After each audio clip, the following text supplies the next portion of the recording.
Hamas ने Israel पर 7,000 से ज्यादा रॉकेट दागे हैं। इजराइल के 22 लोग मारे गए हैं। यह कहा जा रहा है महायुद्ध का मौरा, हमास का असली चेहरा। यह बड़ी खबर है।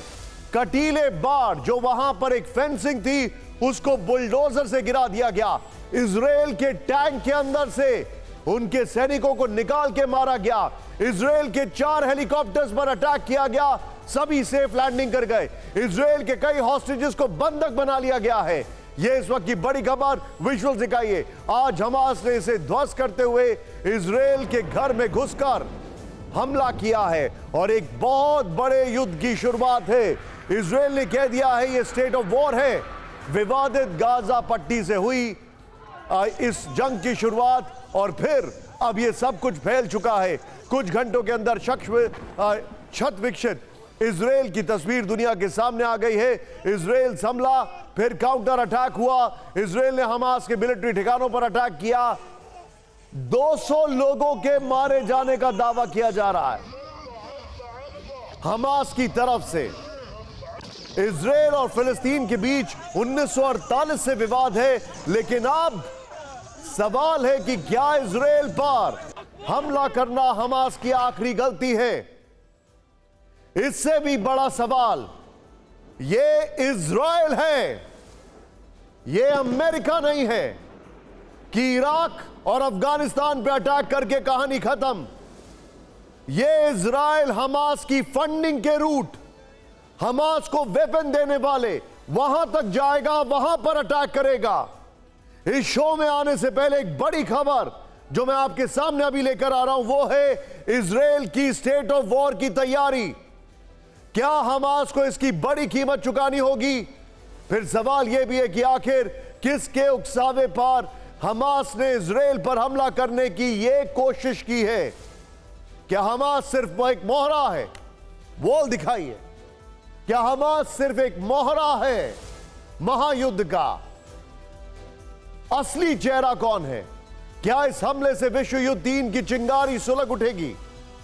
आज फिक्र आपकी के स्पेशल एडिशन में यह पूरी खबर। लेकिन सबसे पहले दिखाइए जरा, हम जो आपके सामने तस्वीरें लेकर आ रहे हैं, यह देखिए। मोसाद का मिशन ऑन है। अब इंतकाम। मोसाद जिसका आज के लिए एक ब्लैक डे है, यह मोसाद का फेलियर है जो हुआ है और मोसाद इसको आसानी से नहीं लेगा। दुनिया की सबसे खतरनाक ऑपरेटिव एजेंसी, मैं इंटेलिजेंस एजेंसी से ज्यादा बड़ा मानता हूं इनको, क्योंकि ये इंटेलिजेंस नहीं लेते। इजराइल का रूल है सरकारें आएंगी जाएंगी, मोसाद का एजेंडा कोई नहीं बदलने देगा। Mossad is irrespective of Israel government. यह बड़ी खबर मैं आपको बता रहा हूं। शुरुआत करने जा रहे इस वक्त हमारे साथ हमारे खास मेहमान हैं मेजर जनरल संजय बेस्टन, स्वागत है आपका sir. Group captain Vinod Augustine, स्वागत है sir. Vinod ji, we could have envisaged something like this. This is really big. ये बहुत बड़ी खबर है। लेकिन इजराइल पर हमले का लेटेस्ट वीडियो आया सामने, ब्रेक करिए। हमास ने कई रॉकेट इजराइल पर दागे और ये वो रॉकेट है, रॉकेट लॉन्चर जो हम आपको दिखाने वाले। दिखाइए जरा, ये लेटेस्ट वीडियो है। एम्बियंस सब करिए। मैं चाहूंगा इसमें कुछ लाइनें और ऐड करिए ब्रेकिंग में। 7,000 रॉकेट से हमले किए गए और यह देखिए जरा, इजराइल पर हमला अभी भी जारी है। क्या आयरन डोम कॉम्प्रोमाइज है? यह बड़ा सवाल है।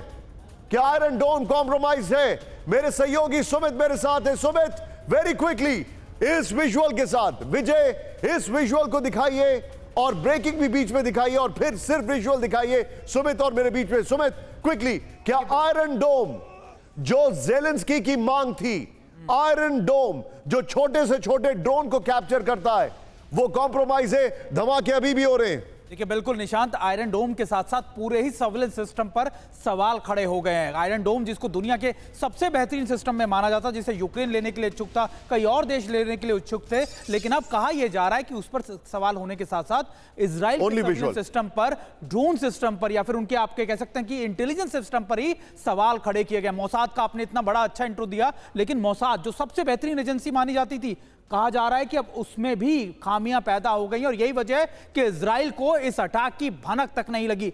एक नहीं, दो नहीं, 21 जगहों पर यह अटैक किए गए और इजराइल की इंटेलिजेंस एजेंसीज को इसके बारे में कोई जानकारी नहीं थी। निशांत, एज वी टॉक, हम इस शो को जब करने आ रहे हैं तो मैं आपके सामने पहले तो एक बार फिर से ये विजुअल दिखाइए विजय।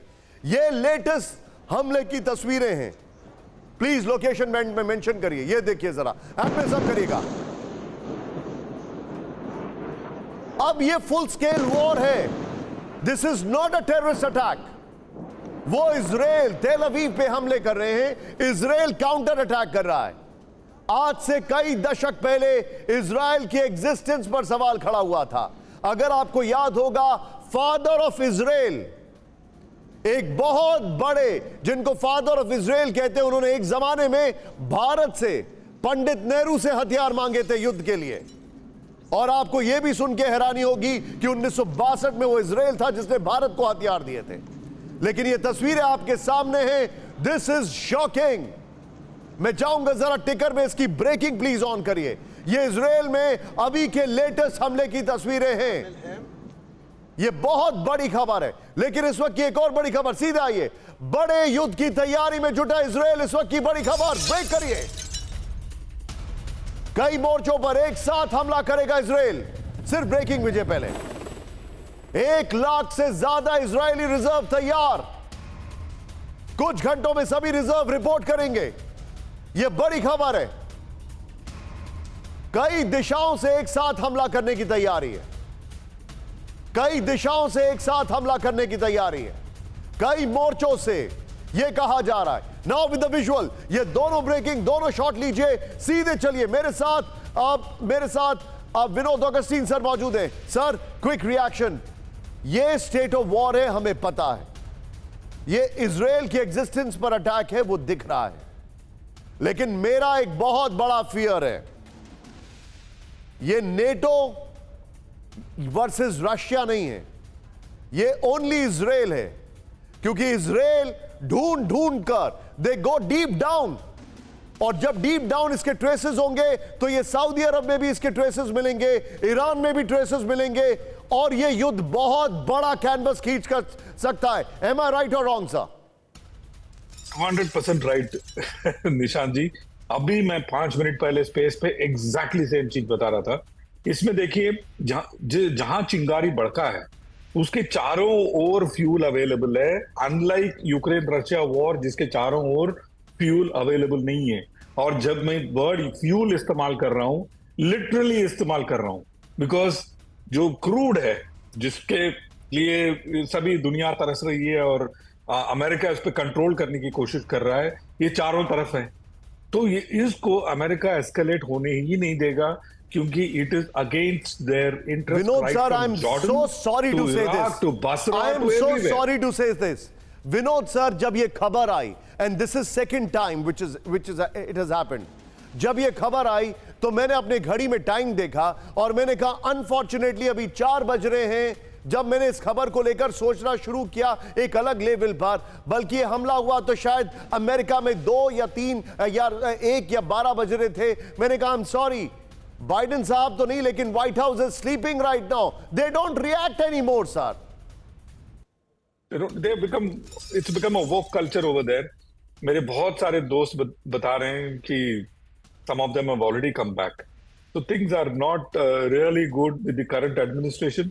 Hopefully अगला administration थोड़ा बहुत ठीक हो जाए, but current administration से कुछ हो नहीं पा रहा है।